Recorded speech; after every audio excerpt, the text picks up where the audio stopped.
Senior Secondary School Online and Digital Class. Today topic of class 12th budget की अवधारणा, concept of budget, इकाई number या unit 7 से हम ये चैप्टर ले रहे हैं जो चैप्टर नंबर 19 है आपका।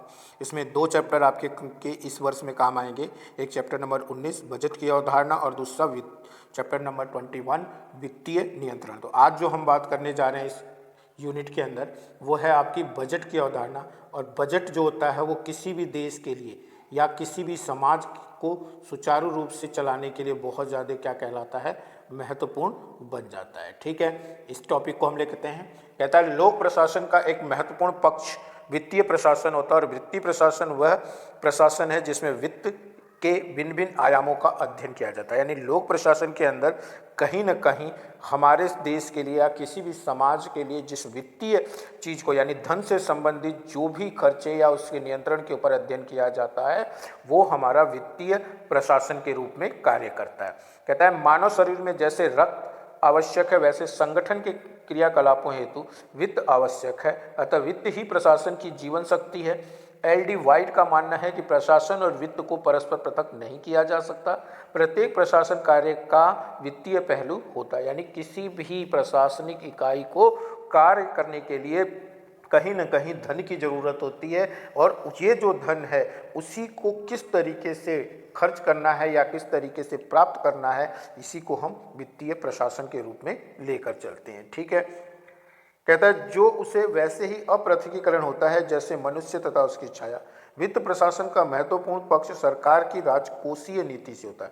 यानी वित्त से संबंधित जो भी हम चीज़ें पढ़ते हैं वो सरकार की राजकोषीय नीति का एक महत्वपूर्ण अंग आता है। राजकोषीय नीति का अंग्रेजी पर्याय फिस्कल है जो यूनानी भाषा के शब्द फिस्को से बना है। इसका अर्थ है टोकरी या डलिया जो कि सरकारी खजाने को व्यक्त करता है। यानी राजकोषीय नीति जो है कहीं न कहीं हमारे देश या किसी भी देश के सरकारी खजानों से संबंधित जो भी नीतियों का अध्ययन किया जाएगा, धन से संबंधित जिन नीतियों का अध्ययन किया जाएगा उसे राजकोषीय नीति के अंतर्गत लिया जाएगा। ठीक है, कहता है राजकोषीय नीति आर्थिक नीति का वह हिस्सा है जो मुख्यतः सरकार के आय तथा व्यय से संबंधित है। इसमें सरकार विभिन्न स्रोतों से जो भी उधार लेती है वह भी शामिल। यानी कि राजकोषीय नीति के अंतर्गत खर्च के साथ साथ हम उसके प्रबंधन की व्यवस्था करते हैं और प्रबंधन के अंदर खर्च भी आता है, उसको प्राप्त करने का तरीका भी आता है। सरकारें जो हैं किसी अन्य सरकार से या वर्ल्ड बैंक से कहीं से उधार लेती है, उन सब चीज़ों का जो लेखा जोखा तैयार किया जाता है वो कहीं ना कहीं हमारे राजकोषीय नीति का ही एक हिस्सा बन जाता है। ठीक है बेटा, अब हम बात करते हैं बजट की कि बजट क्या होती है। बजट एक निश्चित समयावधि के लिए सामान्यतः एक वर्ष के लिए आय व्यय का पूर्वानुमान है। यह सरकार द्वारा आने वाले वर्ष के लिए निश्चित निहित उद्देश्यों को प्राप्त करने हेतु तैयार की गई विस्तृत कार्य योजना होती है। वित्तीय प्रशासन बजट के माध्यम से ही काम करता है और बजट राजकोषीय नीति का एक महत्वपूर्ण उपकरण। यानी जो बजट है वो एक निश्चित समय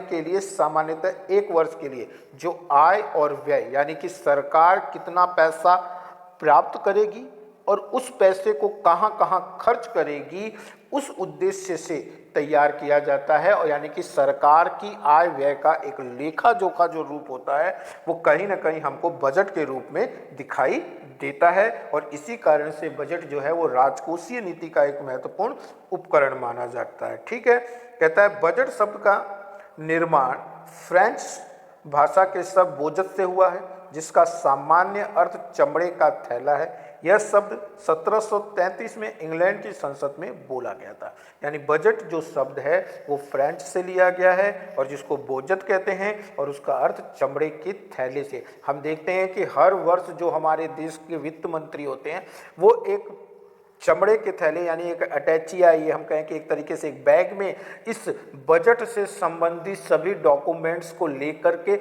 संसद के पास पहुंचते हैं। इसीलिए इसमें चमड़े के थैले का उपयोग किया गया है, इसी कारण से इसे बजट शब्द बोला गया है। ठीक है, कहता उस समय वहाँ वित्त मंत्री रॉबर्ट वॉलपॉल जिनका कार्यकाल 1721 से 1742 ने अपनी वित्तीय योजना संसद में प्रस्तुत की, जिसे संसद के ही एक सदस्य ने व्यंग में कहा कि वित्त मंत्री ने अपना बजट अर्थात चमड़े का थैला खोल दिया है। भारत में आधुनिक प्रणाली की शुरुआत गवर्नर जनरल लॉर्ड कैनिंग के समय में हुई और इस गवर्नर जनरल की कार्यकारिणी परिषद के वित्तीय सदस्य जेम्स विल्सन ने 18 फरवरी 1860 को सर्वप्रथम बजट प्रस्तुत किया और 1860 से ही भारत में अप्रैल से मार्च का बजट वर्ष या वित्तीय वर्ष की प्रणाली शुरू हुई। यानी हमारे देश के अंदर जो बजट प्रणाली शुरू हुई वो लॉर्ड कैनिंग के समय हुई थी और उनके जो वित्त मंत्री उस समय के थे जेम्स विल्सन, उन्होंने इस प्रथा को शुरू किया था। और चूंकि उन्होंने इसको 18 फरवरी 1860 के बाद शुरू किया था और इसी कारण से हर वर्ष हमारे देश में अप्रैल और मार्च का महीने को हम बजट वर्ष, हम उसी समय हमारे देश का बजट निर्माण होता है और हमारे देश में प्रस्तुत किया जाता है, इसलिए इसे बजट वर्ष के रूप में या वित्तीय वर्ष के रूप में भी जाना जाता है। ठीक है बेटा, आगे देखते हैं इसकी परिभाषाएं क्या क्या हैं, बजट को किन किन लोगों ने किस किस तरीके से परिभाषित किया।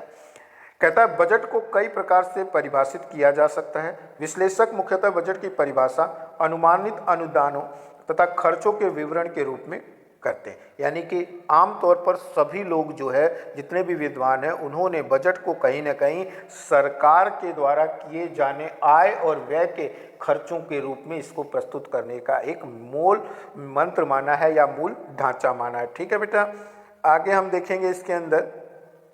कहता है हॉरल्ड आर ब्रूस, बजट किसी संगठन अनुमानित आय तथा प्रस्तावित व्यय का वित्तीय वक्तव्य है जो आगामी वर्ष के लिए पहले से दिया।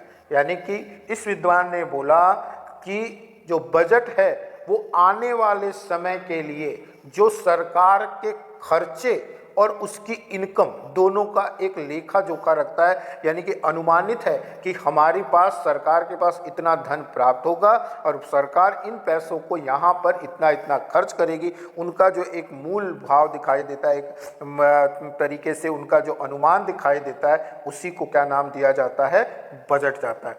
दूसरे विद्वान आते हैं विलेन।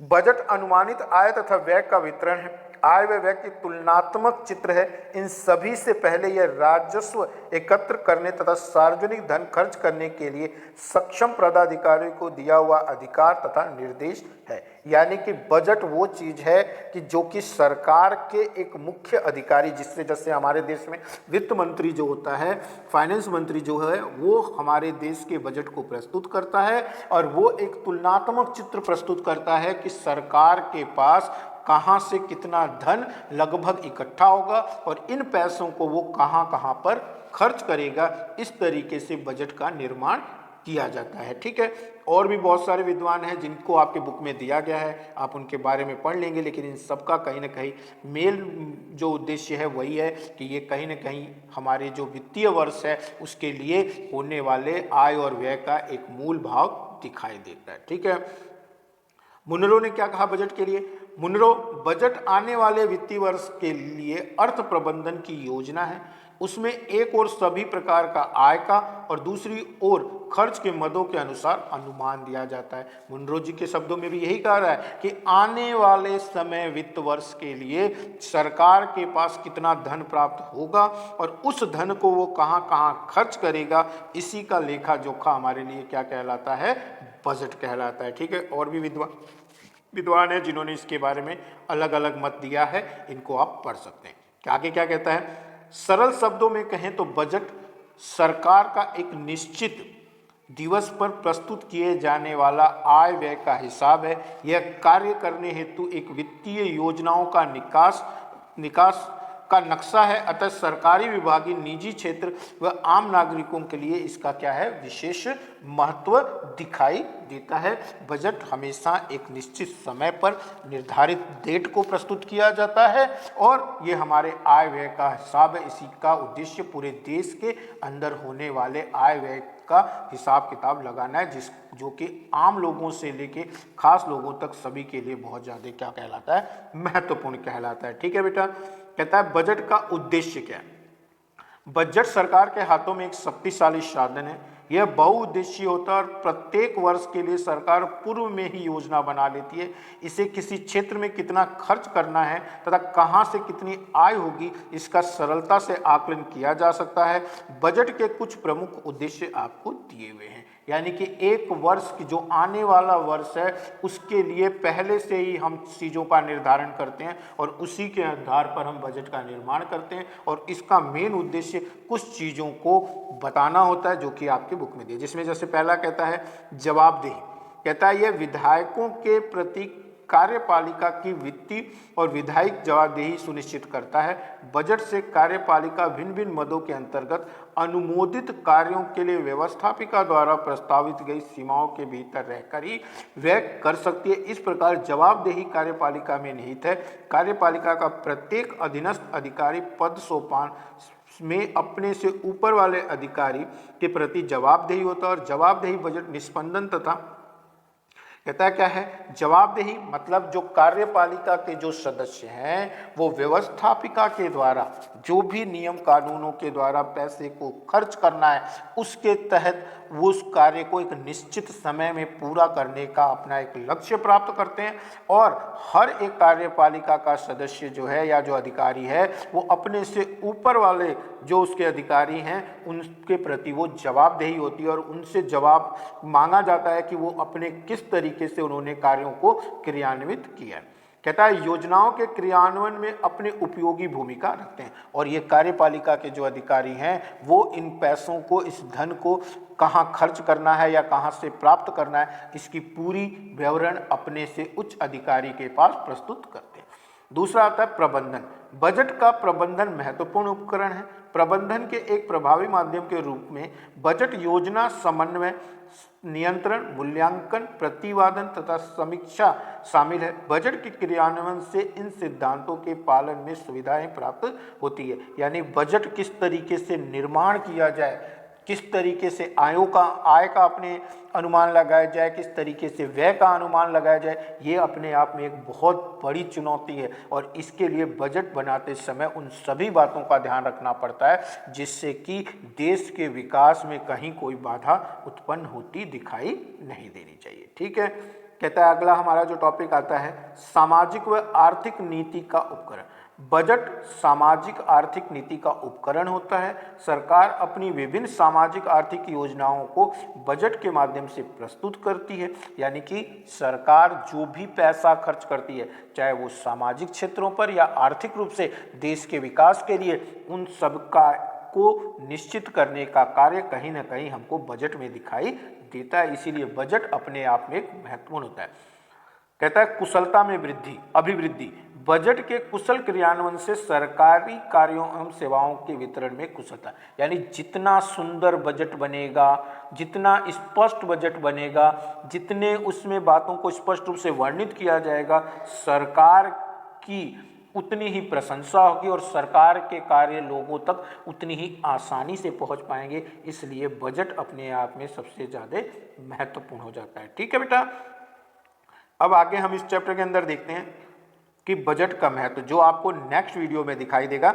अभी हम एक वीडियो आज का यहीं तक करते हैं, फिर भी अगर कोई समस्या हो तो आप मुझसे इसमें पूछ सकते हैं। धन्यवाद।